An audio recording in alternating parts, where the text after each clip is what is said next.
खामोश करवाया गया हूं, हारा नहीं हूं। संसद के सबसे युवा और मुखर चेहरों में से एक राघव चड्ढा के इस एक ट्वीट ने देश के सियासी गलियारों में हलचल मचा दी है।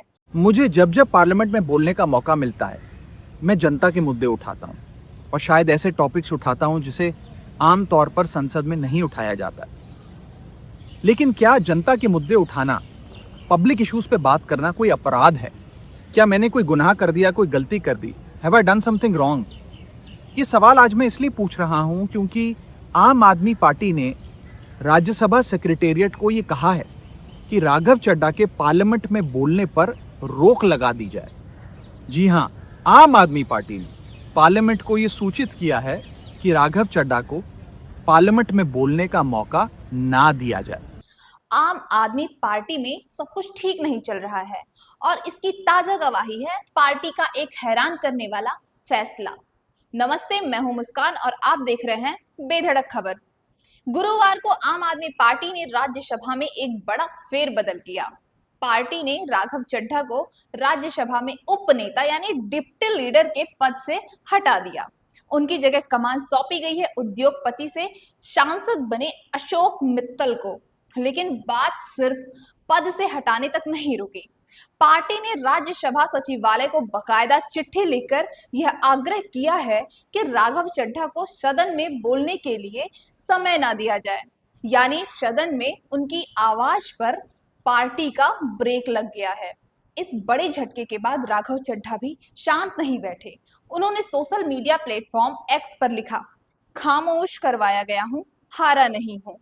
इसके कुछ ही देर बाद उन्होंने संसद में दिए गए अपने पुराने भाषणों का एक वीडियो कोलाज शेयर किया। इस देश का मिडिल क्लास कमर तोड़ मेहनत करता है, लेकिन इस मेहनत के बावजूद मिडिल क्लास गरीब हो रहा है, अमीर नहीं हो रहा। जितने डेटा का पैसा हमसे लिया जाता है उतना डेटा हमें यूज करने दिया जाए, वो एक्सपायर ना हो। ये हमारे मेहनत के पैसे से खरीदा गया डेटा है। Sir, I demand in this august house to make paternity leave a legal right in India. Sir, third मेरा प्रपोजल है, no bank charges for not maintaining minimum account balance. इस वीडियो को उन्होंने कैप्शन दिया, बुरी नजर। उसके साथ में उसकी इमोजी लगाई है। कयास लगाए जा रहे हैं कि उनका इशारा सीधे अपनी ही पार्टी के नेतृत्व की तरफ था। अब जहां इतनी बड़ी सियासी हलचल हो, वहां विपक्ष शांत कैसे बैठ सकता है? दिल्ली बीजेपी अध्यक्ष वीरेंद्र सचदेवा ने इस मुद्दे पर आम आदमी पार्टी और अरविंद केजरीवाल को आड़े हाथों लिया। उन्होंने कहा है कि यह फैसला आम आदमी पार्टी के अंदरूनी संकट और नेतृत्व की कमजोरी का प्रतीक है। अरविंद केजरीवाल एक कमजोर नेता हैं, जिनमें न तो विपक्ष का सामना करने की हिम्मत है और न ही अपनी पार्टी के असंतोष को संभालने की। आखिर राघव चड्ढा को अचानक साइडलाइन क्यों किया गया? इसे समझने के लिए उनके इस शानदार और रिकॉर्ड तोड़ राजनीतिक सफर पर नजर डालना जरूरी है। 11 नवंबर 1988 दिल्ली में इनका जन्म होता है। पेशे से चार्टर्ड अकाउंटेंट और लंदन स्कूल ऑफ इकोनॉमिक्स से पढ़ाई की। साल 2012-13 इंडिया अगेंस्ट करप्शन आंदोलन से जुड़े और आपके संस्थापक सदस्य बने।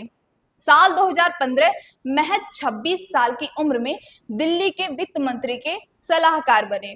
साल 2016 में 27 साल की उम्र में पार्टी के सबसे युवा राष्ट्रीय प्रवक्ता बने। साल 2020 दिल्ली की राजेंद्र नगर सीट से विधायक चुने गए और दिल्ली जल बोर्ड के उपाध्यक्ष बने। साल 2022 पंजाब चुनाव में सहप्रभारी की भूमिका निभाई, जहां आपने 117 में से 92 सीटें जीतकर इतिहास रचा। इसी साल पंजाब से राज्यसभा सांसद बने। साल 2023 बॉलीवुड अभिनेत्री परिणीति चोपड़ा से शादी कर चर्चा में आए और अब साल अप्रैल 2026 अचानक राज्यसभा में पार्टी के उपनेता पद से हटाए गए। जिस नेता ने 2012 से पार्टी को खड़ा करने में खून पसीना एक किया, आज उसी को संसद में बोलने से रोकने की कोशिश की जा रही है। क्या यह राघव चड्ढा के बढ़ते कद से पार्टी के बड़े नेताओं की असुरक्षा है, या फिर आपके अंदर किसी बड़े तूफान की शुरुआत है? राघव ने तो कह दिया कि वो हारे नहीं हैं। अब देखना दिलचस्प होगा कि उनकी अगली चाल क्या होती है। बाकी के लिए इतना ही। मिलते हैं अपनी अगली स्टोरी के साथ। धन्यवाद।